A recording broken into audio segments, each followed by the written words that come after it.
तुमको पहला चैप्टर पढ़ाने जा रहे हो इसलिए बोल रहे हो. According to you what is physics? General about physical sciences. What is physical science? थोड़ा सिंपल टर्म्स में जाओगे? एज इफ आपके सामने कोई टीचर नहीं बैठी है, एज इफ कोई ऐसा स्टूडेंट बैठा है जिसको आपको ये बताना है कि फिजिक्स क्या है, क्या बोलोगे?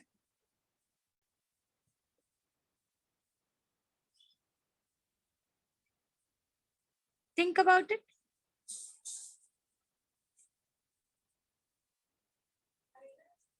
What is physics? Omkar, will you try? What is physics?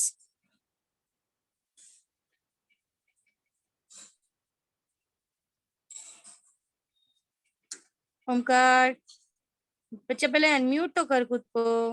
Hello. Hello, can you hear me? हाँ, yes teacher. Explain me what is physics. तुमको क्या लगता है फिजिक्स क्या है? मुझे अभी फिजिक्स का मतलब नहीं पता मैडम. बेटा साइंस 1 पढ़ा है ना, उसमें साइंस 1 में आप लोगों ने फिजिक्स और केमिस्ट्री 2 सब्जेक्ट्स एक्सपीरियंस किए हैं. हाँ किए यस हैं कि नहीं टीचर. किए? तो हाँ तुमको क्या लगता है ये फिजिक्स है क्या चीज? ये क्या टीचर, सिखाता फिजिक्स में बहुत सारे केमिकल एंड मोर इक्वेशन होते हैं. तो केमिस्ट्री में क्या होता है? केमिस्ट्री में सेम होता है. फिजिक्स और केमिस्ट्री अलग अलग क्यों हो गया? एक का निकनेम है फिजिक्स और chemistry.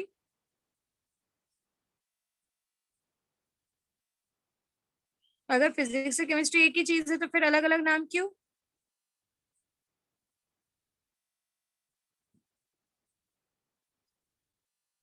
Rachna, will you try?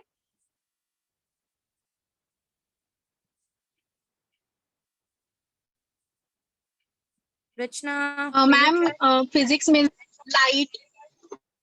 physics means light. How? Things. Okay, let me talk to some other people. If I don't pronounce your name correctly, please let me know. Okay. I don't know it is Vismay or what's your name? Bismi. I cannot pronounce your name. Vismi. Vismay. Okay. So I was little confused. Okay, fine. So will you let me know, Vismay, what is physics? Physics, we come across units, measurements, mass. Units, measurement, mass. थोड़ा सा और simple terms में जाना पसंद करोगे? Physics क्या है, exactly क्या करने वाले हैं, क्या पढ़ने वाले हैं? सी, before entering into the chapter you should know about the subject. that is why I'm discussing these things with you. मैं डायरेक्ट चैप्टर के साथ स्टार्ट कर सकती हूँ, but I don't feel good कि directly enter into the chapter and I start teaching you. That does not make sense. So ठीक है, कोई और ट्राई करेगा. I just want to know your ideas regarding physics कि भाई तुम लोग जब फिजिक्स के साथ डील करने वाले हो, अगर तुम्हारा कोई सीनियर होगा तो, और जो साइंस 1 का तुम्हारा एक्सपीरियंस होगा, काफी अच्छा एक्सपीरियंस होगा साइंस 1 के साथ, जहां तक मेरा आइडिया है. So I just want to know your ideas, what you know about physics. Kashish के साथ शायद मेरी फर्स्ट बैच में बात हुई है ना Kashish? Yes, miss. What about German? हाँ मैम फर्स्ट बैच में था. Okay. Yash? Ma'am new batch. कौन सा यश बोला? यश सरनेम बोलो यश अपना. Navade. Navade. Okay, new batch. तो Yash, what do you think, what is physics? Ma'am study of all natural forces such as light, pressure.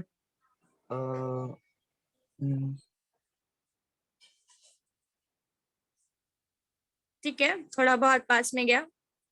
Aryan, are we meeting for the first time? Ma'am मैं first lecture में था, लेकिन मतलब मैं admission second batch में हुआ था. सर बोले तुझे करना है तो तू बैठ सकता है first lecture. No that is okay बच्चा. I am just asking you कि तुम लोग मेरे से पहले मिल चुके हो या नहीं? नहीं मिस. ठीक है. सो ठीक है. So what do you think, what is physics? Ma'am, physics is the study of forces like light, sound, heat, electricity, etc. Okay, थोड़ा सा और डिफाइंड टर्म में चाहिए. अनिश, क्या लगता है फिजिक्स क्या है? अच्छा, कोई भी अपना एक आइडिया, जो लोग ओल्ड बैच में नहीं थे वो लोग ट्राई करो. Payal, will you try? What is physics? Ma'am, physics means light, measurement, unit, structure of atoms, atoms, gravitational force, यानी Okay. physics.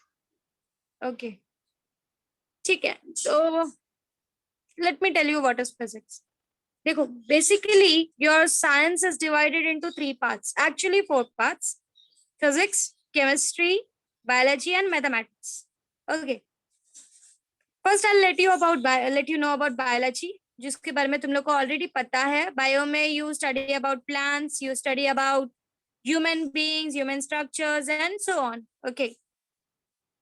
Next is when I talk about chemistry, that is related to chemicals. ठीक है, chemistry chemical से related है. आपकी chemical equations हो गए, chemical के bonds हो गए, वो सारी चीजें आप केमिस्ट्री में पढ़ते हो. ठीक है. Next is mathematics. Now this mathematics students is actually a language. अब ये बोलो कह रहे मैम ये क्या बोल रहे हो? लैंग्वेज तो हमारी हिंदी, मराठी, इंग्लिश, तेलुगु होती है, ये मैथमेटिक्स को लैंग्वेज कैसे बोल रहे हो आप? Why I am saying mathematics is a language? Because physics में आप मैथमेटिक्स का लैंग्वेज यूज करके चीजों को समझाते हो. मतलब फिजिक्स को समझने के लिए मैथमेटिक्स आना बहुत जरूरी है. So mathematics works like a language for physics. Physics को समझने के लिए, फिजिक्स को लिखने के लिए मैथमेटिक्स का यूज किया जाता है. इंग्लिश के साथ साथ आप मैथमेटिक्स के टर्म्स को भी यूज करते हो व्हाइल राइटिंग द फिजिक्स. अब ये फिजिक्स है क्या? जब आपको कोई बोलता है कि what do you mean by physics, ये फिजिक्स सब्जेक्ट है क्या, ये एग्जैक्टली क्या पढ़ाता है, क्या समझाता है, तो सिंपली ये है कि फिजिक्स आपको आजू बाजू होने वाले जितने भी फिनोमिनाज है, जो भी चीजें हो रही है, उनका साइंटिफिक एक्सप्लेनेशन देता है. आपके आजू बाजू जो भी हो रहा है, वो सारी चीजों को फिजिक्स, ये जो सब्जेक्ट है, ये साइंटिफिकली एक्सप्लेन करता है by using mathematics as a language. कुछ समझ में आ रहा है मैं क्या बोल रही हूँ? कुछ क्लियर हो रहा है? So of course physics is study about light, physics is study about heat, physics is study about gravitational forces. That is very true. But in general physics is study about everything happening in your environment. आपके आजू बाजू जो भी चीजें हो रही हैं, सारी चीजें फिजिक्स के हेल्प से एक्सप्लेन की जा सकती है और की जाती हैं. उसको एक्सप्लेन करते वक्त हम इंग्लिश, जो कि एक कॉमन लैंग्वेज है पढ़ने के लिए हमारे, हालांकि और भी अदर लैंग्वेजेस में आप बात कर सकते हो, इंग्लिश, हिंदी, ये साइड लैंग्वेजेस होती है जिसको हम यूज करते हैं. इसके अपार्ट हम मैथमेटिक्स को भी यूज करते हैं फॉर एक्सप्लेनिंग द फिजिक्स. तो फिजिक्स आपको कोई भी फिनोमिना को इंग्लिश और मैथमेटिकल लैंग्वेज में एक्सप्लेन करके देता है. कुछ समझ रहे हो व्हाट आई एम सेइंग? कुछ क्लियर हो रहा है? So if someone asks you ki what does this physics exactly means, you have to simply say a word ki it explains you mathematically, scientifically about the phenomena taking place in our environment. हमारे आजू बाजू जो भी चीजें हो रही है, physics उसको साइंटिफिकली और मैथमेटिकली एक्सप्लेन करता है. That's all. कुछ समझे? कुछ क्लियर हुआ मैंने क्या कहा? ये फिजिक्स वर्ड समझ में आया? सी केमिस्ट्री, ये इटसेल्फ बोल रहा है chemistry means it is related to chemical chemistry, chemical से रिलेटेड. ठीक है. I told you about biology, I told you about mathematics. Mathematics आपका बेसिकली अलग से इसीलिए करवाया जाता है कि आप जितने स्ट्रॉन्ग मैथमेटिक्स में होते हो, फिजिक्स को टैकल करना उतना अच्छा होता चला जाता है. But ma'am if we don't like mathematics then what? अगर आपको मैथमेटिक्स नहीं आती है सो हमको बहुत डिटेल्ड मैथमेटिक्स नहीं चाहिए, बेसिक मैथमेटिक्स चाहिए, जो हम बचपन से यूज करते आए हैं ना वो, और थोड़ा सा मॉडिफाइड वर्जन, क्योंकि अब हम साइंस फील्ड में जा रहे हैं, साइंस वर्ल्ड में जा रहे हैं, साइंटिफिक चीजों को समझने जा रहे हैं, तो इसलिए थोड़ा सा मॉडिफाइड मतलब थोड़ा सा अपडेटेड मैथमेटिक्स, थोड़ा सा मॉडर्न लेवल का मैथमेटिक्स हमको पुराने मैथमेटिक्स के साथ समझना है। और पहले मैं आपके उसी चीज पे काम करने वाली हूँ, जो हम लोग बेसिक मैथमेटिक्स सीखते आए हैं ना, first we will work on those things only, उसके बाद हम डिटेल्ड इनटू द चैप्टर जाएंगे। Will work on your small small things, छोटी छोटी चीजों पर काम करके हम आगे की तरफ बढ़ेंगे। कुछ समझ रहे हो? Is everyone clear what I am saying? सबको क्लियर हो रहा है मैं क्या बोल रही हूँ और मैं क्या समझाना चाह रही हूँ? यस और नो बच्चों? Yes, miss. या सो एक और रिक्वेस्ट है before starting ahead with the lecture. आज कुछ खास नहीं पढ़ाने वाली, today I am not going to start with units and measurement, मैं करने ही वाली नहीं हूँ स्टार्ट। आज हम सिर्फ इंट्रोड्यूस करेंगे, चीजों को समझेंगे, कुछ फैक्ट्स समझेंगे। मुझे देखना है कि आप लोगों का ऑब्जर्वेशन कितना स्ट्रांग है, ये सारी चीजें मुझे ऑब्जर्व करनी है। आज थोड़ा सा अगर लास्ट क्लास में हुआ तो I will go ahead according to the speed, जैसा भी होगा विल वर्क, ठीक है? चलो नेक्स्ट, ये तो समझ गए कि ठीक है फिजिक्स क्या है। बहुत लोगों ने कैमराज ऑफ कर दिया, क्यों भाई? कैमराज ऑन करो सबके सब, मुझे कैमराज ऑन चाहिए, एज इफ मुझे फील होना चाहिए I am sitting in the class, I am teaching in the class. Switch on your camera students. अरे तुम लोग अच्छे दिख रहे हो यार, कैमरास क्यों ऑफ कर देते हो? फटाफट ऑन रखो कैमरा, क्या प्रॉब्लम है? नेटवर्क इशू है तो छोड़ के, अदरवाइज कैमरास ऑन करो भाई। मिस लाइट चली गई है। लाइट चली गई है, कोई बात नहीं, जिसकी लाइट चली गई है वो, और वैसे भी उजाले में लाइट चली गई है, क्या रीजन था? मतलब ठीक है शाम का लेक्चर है, रात का लेक्चर है, आप बोल रहे हो लाइट चली गई, ठीक है आई अंडरस्टैंड कि भाई डार्क है, there are no photons in your world, there is no light. वो लाइट जो होती है फोटॉन से बनी होती है, तो रात को जब लाइट चली गई है, जब आजू बाजू फोटॉन्स नहीं है तो बात अलग है। अभी तो सनलाइट आपको बहुत सारे फोटॉन्स दे रहा है, बहुत सारे लाइट दे रहा है, अभी तुमको क्या जरूरत है तुम्हारा मैनमेड लाइट का? और पंखे को मुझे तुम्हारे देखना नहीं है, मुझे तो तुमको देखना है। तो you can switch on your cameras, right? हाँ या ना? And that is where physics come into the existence. आजू बाजू में जो लाइट आती है that is called as photons, वो फोटॉन्स से बनी हुई होती है। अकॉर्डिंग टू फिजिक्स लाइट जो है छोटे छोटे पैकेट्स में एनर्जी फील्ड होती है। जैसे आपके गुब्बारे होते हैं ना, आप लोग जब होली में जब आप खेलते हो तो व्हाट यू डू, वो छोटे छोटे गुब्बारों में पानी भर के आप एक दूसरे पे फेंकते हो, राइट? वैसे ही जो लाइट होती है ना, ये छोटे छोटे फोटॉन्स से बनी होती है। ऐसे छोटे छोटे बबल शेप के फोटॉन्स होते हैं, पैकेट्स होते हैं जिसके अंदर बहुत सारी एनर्जी होती है।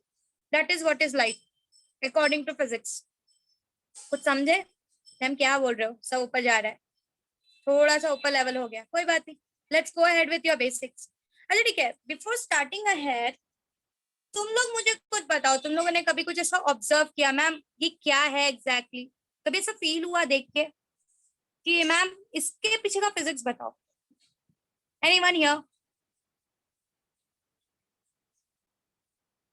मतलब कुछ ऐसा देखा हो और ऐसा लगे कि मैम इसके पीछे का फिजिक्स जानना है। सी एवरी, जो भी इस दुनिया में चीज हो रही है, let me tell you students, इस दुनिया में जो भी चीज हो रही है ना, everything can be explained with the help of physics. जो चीज एक्सप्लेन नहीं हो पा रही है या नहीं हुई है, that can be a discovery. हम उस लेवल तक नहीं पहुंच पा रहे। Like let's take an example of God. Ma'am आप साइंटिफिक होके गॉड पे आ रहे हो, what is this? But that is very true students, some phenomena we can not explain scientifically, और जो चीज हम साइंटिफिकली एक्सप्लेन नहीं कर पा रहे हैं उसके एग्जिस्टेंस पे क्वेश्चन मार्क हो जाता है। But that is we people, we can not explain something, right? हम लोग नहीं बता पा रहे, तो हम नहीं बता पा रहे इसका मतलब ये नहीं है कि वो चीज है या नहीं है। समझ में आ रहा है what I am saying? Ma'am ये कहाँ स्पिरिचुअल वर्ल्ड में लेके जा रहे हो आप हमको? आई am just saying that whatever is happening in the environment it have an explanation. जब आप पढ़ोगे, जब आप रीड करोगे, डोंट एवर थिंक ऑफ कि कोई क्वेश्चन वैलिड नहीं है। मतलब हम सोचते हैं अरे मैं ये कैसे पूछूं, ये वैलिड हुआ या नहीं हुआ, मुझे क्या पता। अगर मैंने कोई ऐसा गलत गलत चिंदी क्वेश्चन पूछ दिया तो मैम मेरा मजाक उड़ाएगी। No, every question have a meaning behind it. अगर वो क्वेश्चन एग्जिस्ट करता है, अगर वो राइट है तो उसके पीछे राइट एक्सप्लेनेशन होगा, अगर वो क्वेश्चन रॉन्ग है तो भी उसके पीछे एक्सप्लेनेशन होगा। Means when you are having some doubt students, you have to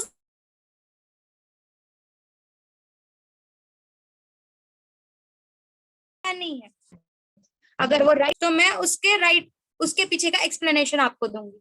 और अगर वो क्वेश्चन वैलिड नहीं है या ऐसा है कि नहीं ऐसा नहीं हो सकता, उसका भी रीजन यहाँ पर अवेलेबल होना चाहिए। हाँ, कभी कभी हो सकता है कि वो रीजन मुझे ना पता, तो I find out and I let you know. Are you understanding students? समझ में आ रहा है मैं क्या बोल रही हूँ? या सिर्फ मैं ही बोल रही हूँ? आप लोग भी कुछ बोलो भाई। हाँ मिस। कौन बोला? मैम मैं अरे मुझे कैसे पता चलेगा मैम में? अरे नाम तो बोलो। घनश्याम मिस। ओके, बोलो घनश्याम। उसने मिस आप बोले ना करके कि ये बराबर बताए इसको। क्या?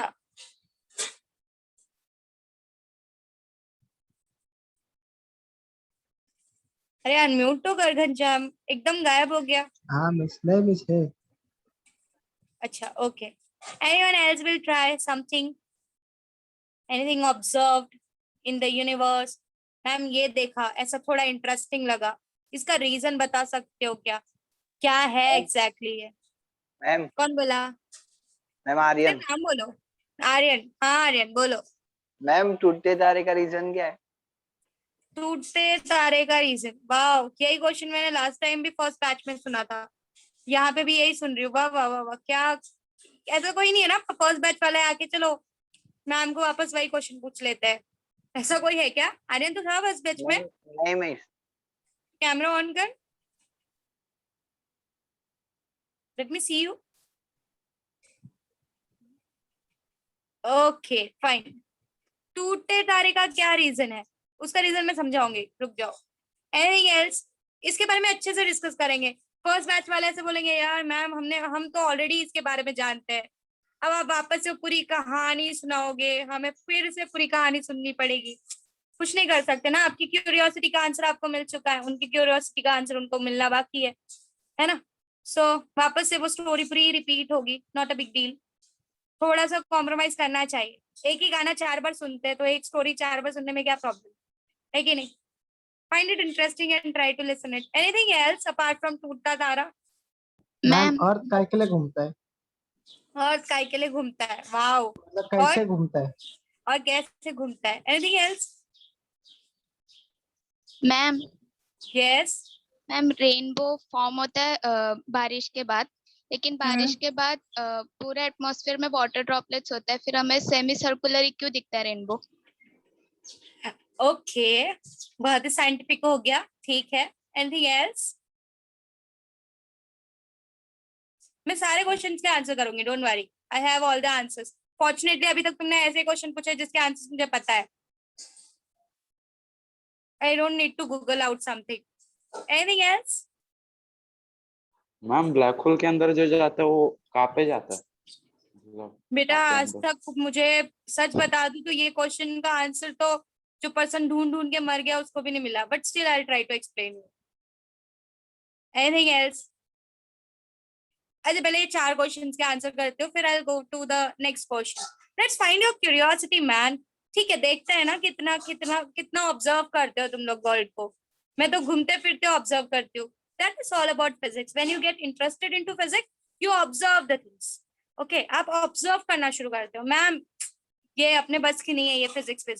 That is also very true. When I was of your age I was like यार ये इक्वेशंस, ये सम्स मेरे से सॉल्व ही नहीं होते।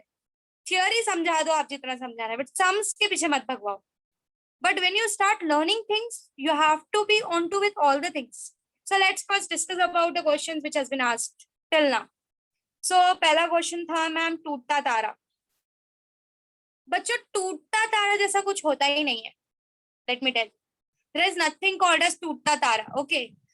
आपके जो तारे होते हैं, जो आपके स्टार्स होते हैं, ये स्टार्स भी आपके आपके प्लैनेट तो बहुत छोटी चीज हो गई एक्चुअली उसके सामने। ये स्टार्स ना बहुत बड़े बड़े होते हैं साइज के, there of very big size. Your sun is a star, आपका सन भी एक टाइप का स्टार ही है।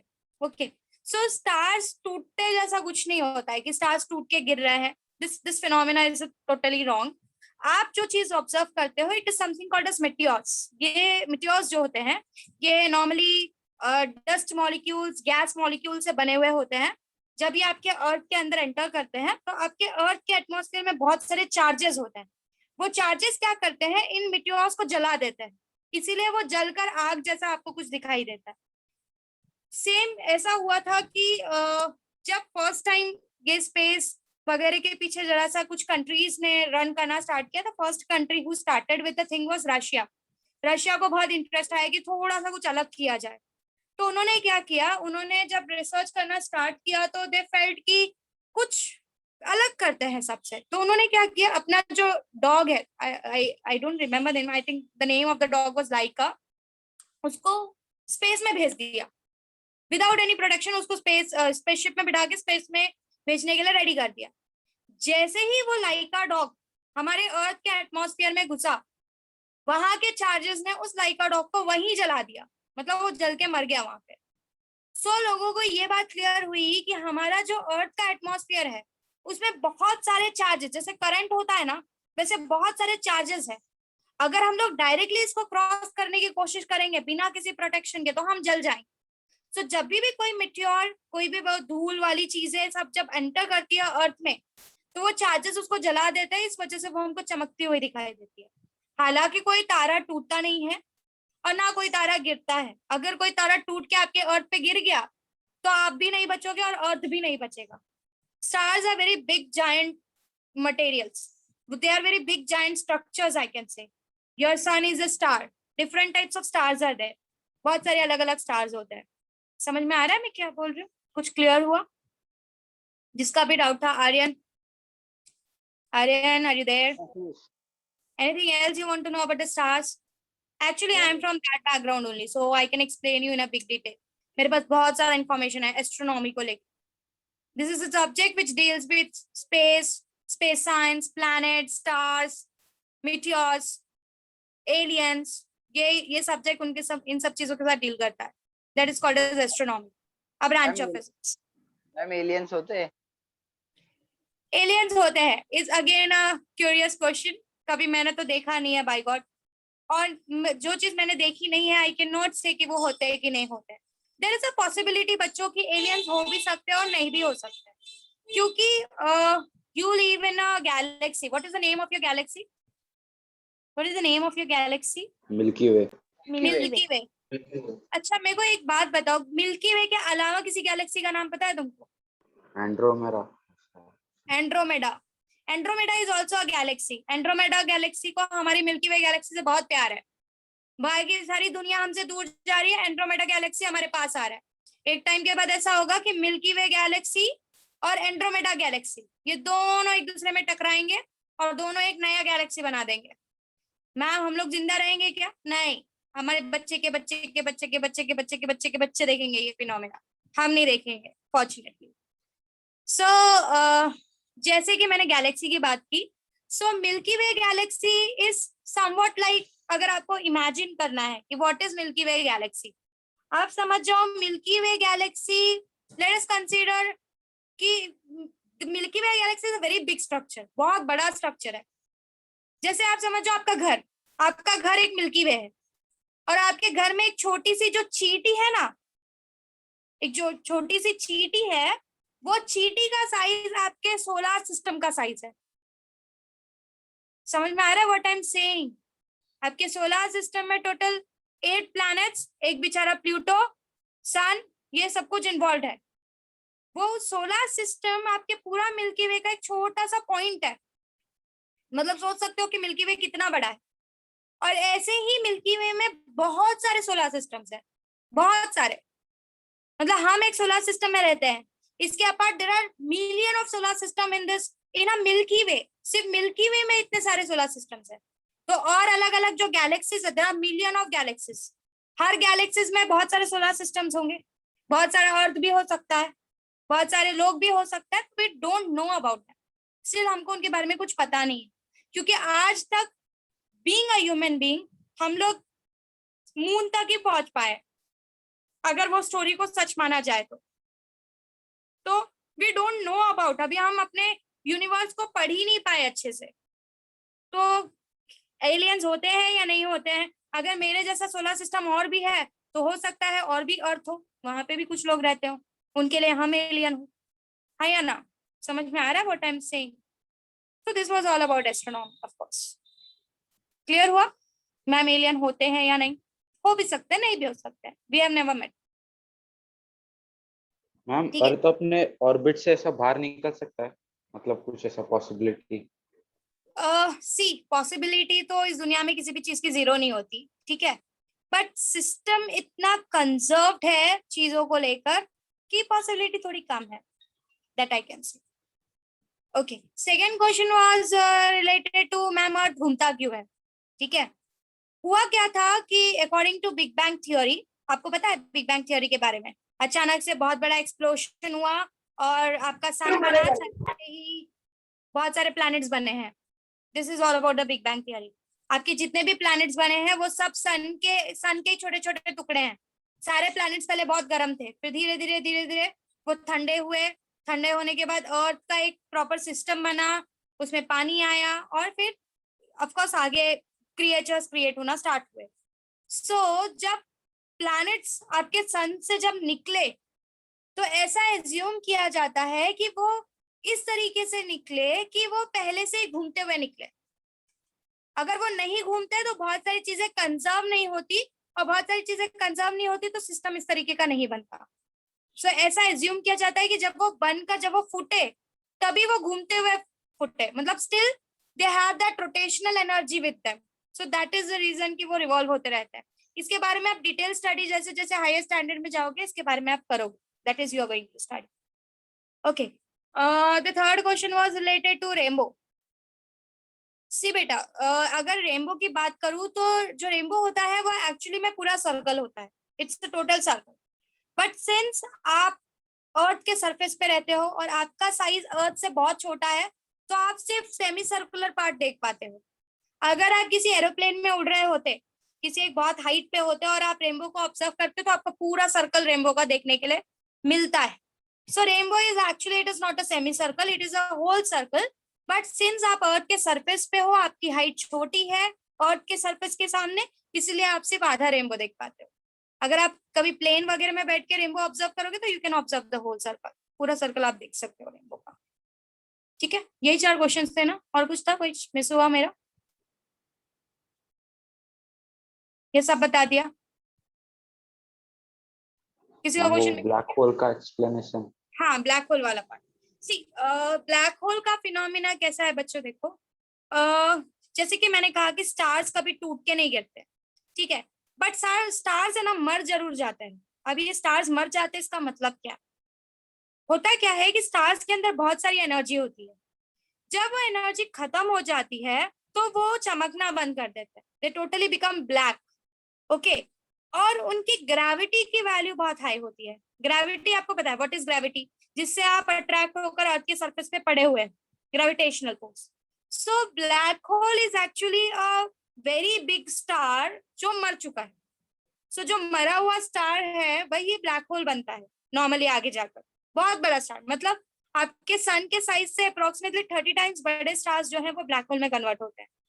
सो ब्लैक होल को आज तक कोई रीड नहीं कर पाया, समझ नहीं पाया। क्यों? क्योंकि ब्लैक होल इतना ताकतवर होता है कि अगर आप लाइट को भी उससे पास करो, लाइट भी अगर उसके रास्ते में जाती है तो वो लाइट को भी अपनी तरफ खींच लेता है, जो कि लाइट को कंट्रोल करना इम्पॉसिबल है ह्यूमन बींग्स के लिए या किसी के लिए भी। लाइट की स्पीड को कंट्रोल करना, मतलब लाइट की स्पीड को आप कंट्रोल कर सकते हो, बट पकड़कर अपनी तरफ खींच लेना is a big deal. But black hole की ग्रेविटेशनल फोर्स इतनी स्ट्रांग होती है कि वो उसको अपनी तरफ खींच लेती और वापस रिटर्न आने ही नहीं देती। तो जब देखो बच्चों, आप कोई भी चीज एक दूसरे को क्यों देख पा रहे हो, आप you can see your mobile phones, you can see your environment, आप अपने घर की वॉल्स देख पा रहे हो, ये सारा रीजन इसलिए है कि लाइट उन चीजों पर गिरती है फिर आपकी आंखों पर आकर गिरती है। अभी अंधेरा हो जाए तो आप कोई भी चीज नहीं देख पाओगे, क्योंकि तब लाइट नहीं गिरेगी, और जब लाइट उन चीज पे गिरेगी नहीं तो आपकी आंखों पे कुछ नहीं आके गिरेगा, और जब आपकी आंखों पे कुछ नहीं आके गिरेगा तो आप कुछ नहीं देख पाओगे। This happens, right? आप जो सारी चीजें देख पा रहे हो कब देख पाते हो? जब आपके आजू बाजू लाइट हो। तो जब ब्लैक होल लाइट को रिटर्न आने ही नहीं देता तो ये समझ में ही नहीं आता कि हुआ तो हुआ क्या वहां पे एग्जैक्टली, मतलब कोई चीज रिटर्न ही नहीं आ रही है जिसको मैं देख सकूं। So that is the reason कि कोई आज तक ब्लैक होल के फिनोमिना को एक्सप्लेन नहीं कर पाया। But according to theoretical studies ऐसा बोला जाता है कि जब कोई चीज ब्लैक होल पे जाती है तो वो खिंचती चली जाती है और क्रश होकर खत्म हो जाती है। कुछ फिनोमिनास ये बोलते हैं, कुछ फिनोमिनास बोलते हैं कि आप पैरेलल यूनिवर्स में चले जाते हो। तो there are different different phenomenas जिसका कोई प्रूफ अभी तक नहीं है। कुछ समझे? कुछ क्लियर हुआ? सो this is all about physics. आपके आजू बाजू जो भी हो रहा है वो सब फिजिक्स के फिनोमिना से समझने की कोशिश की जाती है। जैसे कि मैंने लाइट का एग्जांपल दिया, आप एक दूसरे को देख पा रहे हो, आप दैट इज बिकॉज जो लाइट्स है वो लाइट जो है वो चीजों पे गिर रही है, फिर आपकी आंखों पे गिर रही है। ये आपको फिजिक्स के लॉज के हेल्प से समझ में आता है। That is laws of reflection. आपने पढ़ा है laws of reflection. So that is a topic from physics. So physics try to explain you the phenomena taking place in your environment. आजू बाजू में जो चीजें हो रही है उसको वो साइंटिफिकली उसको एक प्रॉपर एक्सप्लेनेशन फिजिक्स देने की कोशिश करता है। Sometimes you passed out, sometimes you get failed. जितने भी साइंटिस्ट लोगों ने काम किया, कोई वन टाइम में कोई what I can say successful नहीं हो जाता। But yes, to have a different way of thinking is very important. For example, apple का नीचे गिरना ये बहुत नॉर्मल फिनोमिना है बच्चों। मुझे भी पता है मैं कोई चीज नीचे फेंक रही हूँ तो वो नीचे ही जा रही, but thinking the way Newton thought about it कि भाई नीचे ही क्यों, it can go up, it can go left, it can go right। Direction रहता तो नहीं है कि उसको सिर्फ नीचे का डायरेक्शन बहुत प्यारा है, डायरेक्शन तो बहुत सारे है ना, बट नीचे के डायरेक्शन से उसको ऐसा क्या प्यार है जो नीचे ही आके गिरा। सो this is how you start thinking about it. जब सोचना चालू करते हो ना, यही रीजन, तब आप चीजों को अलग होकर सोचना चालू करते हो। वरना होने वाली चीज तो ये दुनिया में सब कुछ नॉर्मल ही है। आज के टाइम में अगर मैं कोई भी आप बेसिक से बेसिक फिजिक्स फिनोमिनास पढ़ोगे ना, आपको ऐसा फील होगा ये तो मुझे पता है, ऐसा तो होता है। पर ऐसा क्यों होता है? That gives you that leads you to physics. क्यों, ये जो क्वेश्चन है ना, ये आपको फिजिक्स की तरफ लेकर जाता है। And that is where you start developing interest into physics. वहां पे आप, मैं ऐसा नहीं बोलूंगी कि that will make your physics very easy, आप बहुत एंजॉय करोगे, आपको सारे सम्स ऐसे क्लिक हो जाएंगे, no. But curiosity leads to physics. That is what I can say you most. और आपका क्वेश्चन आना कि whenever I'm teaching you something, अगर कोई चीज नहीं आप रियल लाइफ से रिलेट कर पा रहे हो, मतलब आप फिजिक्स नहीं समझ पा रहे। That is very true. हाँ, कुछ ऐसी चीजें होंगी कि जब मैं आपको समझाऊंगी, अभी आपकी एज नहीं है, आप लोगों को उतना नॉलेज नहीं है, तो आपको कुछ चीजों को एक्सेप्ट करना पड़ेगा। फॉर एग्जाम्पल, जब हमने एटम के बारे में पढ़ा, हमने एटम देखा है क्या? नहीं देखा, पर हमने एक्सेप्ट किया कि ठीक है एटम होगा, उसके अंदर प्रोटॉन्स होंगे, इलेक्ट्रॉन्स होंगे, ये हमने एक्सेप्ट किया क्योंकि अभी हम कुछ नहीं कर सकते, कहीं ना कहीं से तो शुरुआत करनी पड़ेगी ना, है कि नहीं? कुछ समझ रहा है बच्चों व्हाट आई एम सेइंग? मेरी कहानी कुछ समझ में आई? थोड़ी बहुत? ठीक है, anything else from your side? अभी जो लोग फर्स्ट बैच में बैठे थे वो लोग भी क्वेश्चन पूछ सकते हैं, ऐसा कुछ नहीं है। मैम, हम लोग का डिस्कशन हो चुका है तो हम लोग नहीं पूछेंगे तो चलेगा, पूछ सकते हो, ऐसा कुछ नहीं। If you have something new you can ask. किसी के पास और कुछ है जैसा लगना चाहिए? मैम ठीक है, इसका फिजिक्स बताओ। Anyone here? No one? Ma'am इतना कभी ध्यान ही नहीं दिया, साइंस 1 कैसे कैसे खत्म किया हमको पता है, अब क्या फिजिक्स के बारे में याद दिला रहे हो? I do understand your pain. Heat chapter का सम आज तक नहीं समझ में आया, कहाँ से क्या आता है और कहाँ से क्या कहाँ चला जाता है, राइट? है कि नहीं? सो अभी आप क्या फिजिक्स फिजिक्स कर रहे हो? Anything else? कोई नहीं है किसी के पास? नहीं कोई क्वेश्चन मार्क? ठीक है, चलो जरा अब अपने चैप्टर की तरफ घुसने की कोशिश करते हैं। ठीक है बच्चों, देखो, what I want from you people is please speak up। जब आपको मैं डिस्कस कर रही हूँ या आपको ऐसा लग रहा है कि मैं I have one example with me, please speak up. तो उससे क्या होगा, मुझे ये समझेगा कि आपको कितना समझ में आ रहा है, ठीक है। एंड मैं इसी तरीके से जाऊंगी, मैं बहुत ज्यादा इंग्लिश में लेकर नहीं जाऊंगी चीजों को। I talk in your own terms. मेरे एग्जाम्पल भी आपके डे टू डे लाइफ के एग्जाम्पल्स होंगे। बहुत अलग लेवल पे जाकर मेरे को बहुत साइंटिस्ट लोग के बीच में नहीं बैठी हूँ मैं छोटे छोटे बच्चों के सामने बैठी हूँ जो लोग 10th कंप्लीट करके 11th में आ रहे हैं। So I will go ahead with your day to day life examples. अगर कोई चीज नहीं समझती है तो please talk to me again, पूछो 1 बार 2 बार 10 बार 15 बार 20 बार, मेरे को कोई प्रॉब्लम नहीं है तुमको समझाने में। But when you ask I feel good कि ओके, होता है कभी कभी हम लोग लेक्चर अटेंड कर रहे हैं, इधर दिमाग चला गया, मम्मी क्या खा रही है वो देखने के लिए चला गया, बहन ने मेरी चॉकलेट ले ली क्या वो देखने के लिए चला गया। We are at online session, of course ये फिनोमिना तो एंजॉय कर ही सकते हैं, चाय पी लिया नाश्ता कर लिया, that is okay, I am okay with everything. But अगर किसी रीजन से डिस्ट्रैक्ट हो रहे हो तो वापस वो क्वेश्चन को आके पूछो कि मैम नहीं समझा। ये तो एक बोल सकता ना, ये थोड़ी बोलोगे मैम मैं खाना खा रहा था, मेरी बहन से चॉकलेट छीन रहा था, बट ये तो बोल सकते ना मैम नहीं समझा। तो ये एक काम करोगे आप, ठीक है। चलो let's go ahead with the chapter that is units and measurement. सबसे पहला ये चैप्टर स्टार्ट करने का रीजन, अब फिजिक्स क्या है वो तो समझ चुका है, अब ये यूनिट्स और मेजरमेंट के साथ ही मैम क्यों स्टार्ट करना है, what is this units and measurement. So let's go ahead with one example again where I'm talking about units and measurement. मैंने किसी एक पर्सन को बोला, या लेट्स से मैं क्यों बोलूंगी, आपकी मम्मी ने बोला कोई भी ओल्ड स्टूडेंट इसका आंसर नहीं करेगा, I want to talk to the new students about this things. Old student already ये सारी गाथा सुन चुके हैं तो उनके लिए ये सब कुछ पुराना हो चुका है, ठीक है। सो आपकी मम्मी ने बोला कि जाओ और बाजार से एक चावल लेकर आओ, go and bring one rice। Shopkeeper के पास आप गए, वहां पर आज जाकर आप खड़े हो गए और खड़े होकर उसको बोला भैया मेरे को एक राइस दे दो। What do you feel, is it a correct statement, भैया मुझे एक राइस दे दो? नो नो टीचर, करना पड़ेगा। No teacher.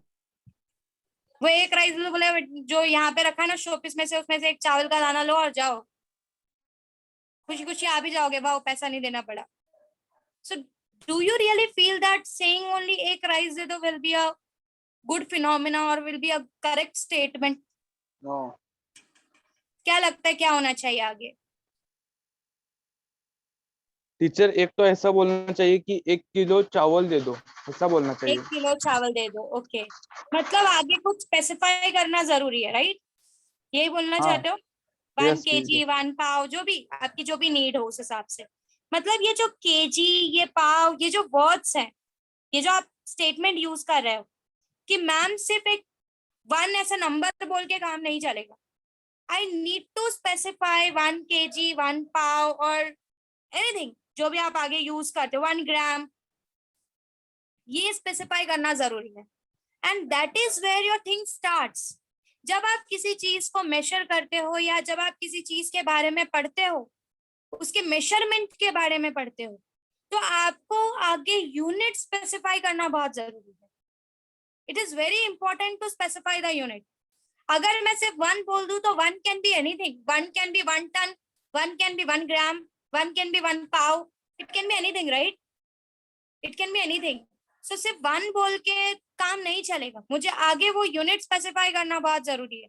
अगर मैं वो यूनिट स्पेसिफाई नहीं करती हूँ तो मेरा स्टेटमेंट इनकम्प्लीट है। And that is what your chapter is going to teach you in the chapter units and measurement, कि why units are important। जब आप लोग सम सॉल्व करते हो आप लोग ये चीज ध्यान नहीं देते हो, आप सीधा एक फटाफट सॉल्व करते हो और पीछे यूनिट्स लिखना छोड़ देते हो। So that is why we are starting with the first chapter of units and measurement, that writing units and understanding unit is very important। आप एक यूनिट का चेंजेस करके, अगर मैंने आपको आंसर केजीज में पूछा है और आपने यूनिट पीछे डाला ही नहीं, तो मैं उसको ग्राम में कंसिडर कर सकती हूँ, मैं उसको पाव किलो में कंसिडर कर सकती हूँ, मैं किसी भी चीज में कंसिडर कर सकती हूँ। So specifying unit is very important and hence before starting with any chapter of the physics, understanding unit is very important. इस यूनिट को समझना हमारे लिए बहुत जरूरी, कहाँ से आया, कैसे आया, कौन से सिस्टम ने इसको लाया, क्या ये हर जगह पर सेम है, पूरी दुनिया इसी को फॉलो करती है क्या, ये सारी चीजों को पढ़ना जरूरी है। कुछ समझ रहे हो मैं क्या बोल रही हूँ? Are you understanding what I am trying to say? For example when you let's take you people, तुम लोगों में से कोई इंटरनेशनल डिस्कशन के लिए गया आफ्टर बीइंग समथिंग, कुछ तुम लोग एक अच्छे प्रोफेशन में जाकर तुम लोग एक इंटरनेशनल प्लेटफॉर्म पे जाकर डिस्कशन कर रहे हो। अगर आपके पास यूनिट का अंडरस्टैंडिंग ही नहीं होगा, दूसरा कंट्री आके 1 kg को कुछ और बता के जाएगा, आपको 1 kg कुछ और पता है, उसका 1 kg आपके 1 kg के सामने छोटा है, तो आपको तो छोटी सी चीज पकड़ा कर निकल जाएगा। तो आपको इन क्वांटिटीज के बारे में एक्सप्लेनेशन अंडरस्टैंडिंग होना बहुत जरूरी है कि जब आप कोई चीज किसी से डिस्कस कर रहे हो तो उसका अमाउंट कितना है, उसकी वैल्यू कितनी है। कुछ समझ में आ रहा है what I am saying? And that leads to the measurement. So this is all about the chapter units and measurement, कि यूनिट्स क्या है, what is the requirement of it, कहाँ से आया, किसने बनाया, क्या साइंटिफिकली पूरी दुनिया में यही एक्सेप्टेड है, क्या यही चीज है जो हर जगह हर कंट्री फॉलो कर रही है, इसका मेजरमेंट कैसे किया गया है। मेरी कंट्री में अगर 1 किलो का, मेरी कंट्री में अगर 12 दर्जन का मतलब 12 है, तो दूसरी कंट्री में भी 12 दर्जन का मतलब 12 होता है या नहीं होता है। So this gives you the measurement. So 1 दर्जन is giving me the unit, और उस 1 दर्जन के अंदर 12 चीजें आती है, that is giving the measurement.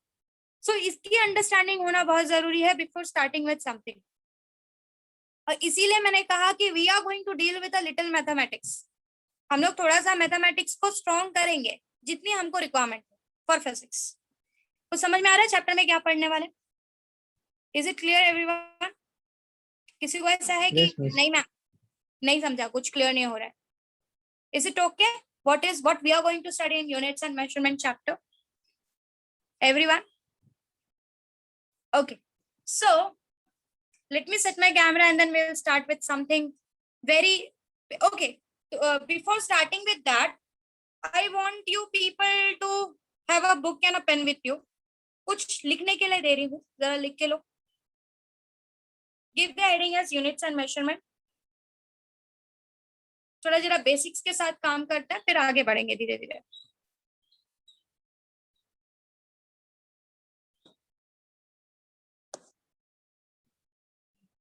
ठीक है, 3 4 5 बच्चों को छोड़ के बाकी सबका कैमरा फिर ऑफ हो गया। कितनी बार रिपीट करवाते हो बच्चों? कैमरास ऑन करो। ठीक है, राइट ऑन। बहुत बेसिक, जो लोग फर्स्ट बैच में थे आई थिंक उनके पास ये लिखा हुआ होगा mostly. So you people don't have to go. जहां से आप लोगों का नए बैच में जब आप लोगों का स्टार्ट हो जाएगा समथिंग न्यू, तो फिर मैं बोलूंगी आपको कि आप लोग लिख सकते हो। अदरवाइज अगर आप प्रैक्टिस के लिए चाहो तो you can do, no restrictions और anyone. Okay, right on. I want to check your mathematics. आया तो ठीक, नहीं आया तो भी चलेगा, कोई प्रॉब्लम नहीं है। We are going to discuss it, ठीक है? Right on. 1 meter equals to dash centimeters. कोई भी आंसर बोलेगा नहीं, सिर्फ लिखेगा, मैं पूछूंगी बाद।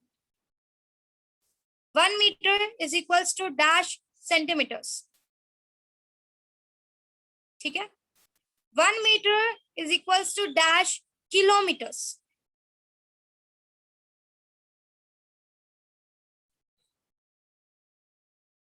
Next, 1 kilometer equals to dash meter. 1 kilometer equals to dash meter.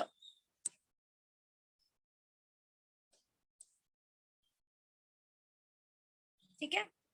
1 centimeter equals to dash meters. Meters नहीं लिखना, मीटर लिखना। 1 centimeter equals to dash meter, ठीक है? नेक्स्ट लिखो। 1 kilogram equals to dash gram.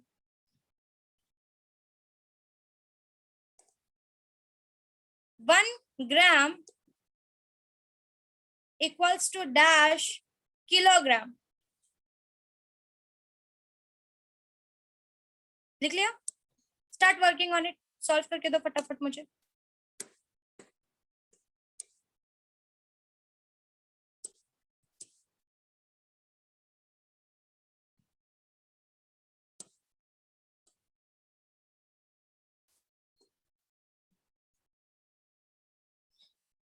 Once you're done with it, let me know.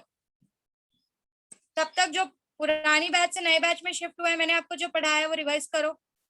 Start revising, everyone. Switch on your cameras and revise. Switch on your cameras and revise.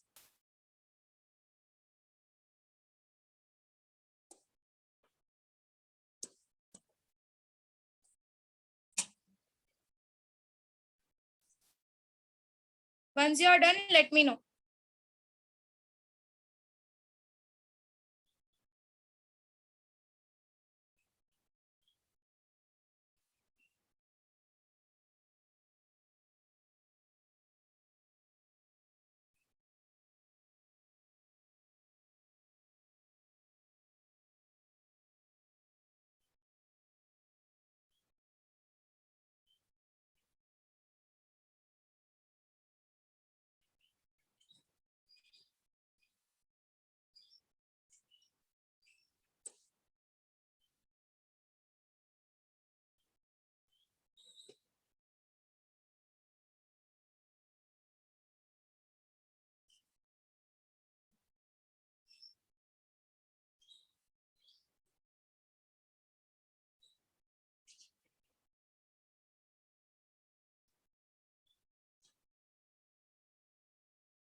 Are you done with it, students?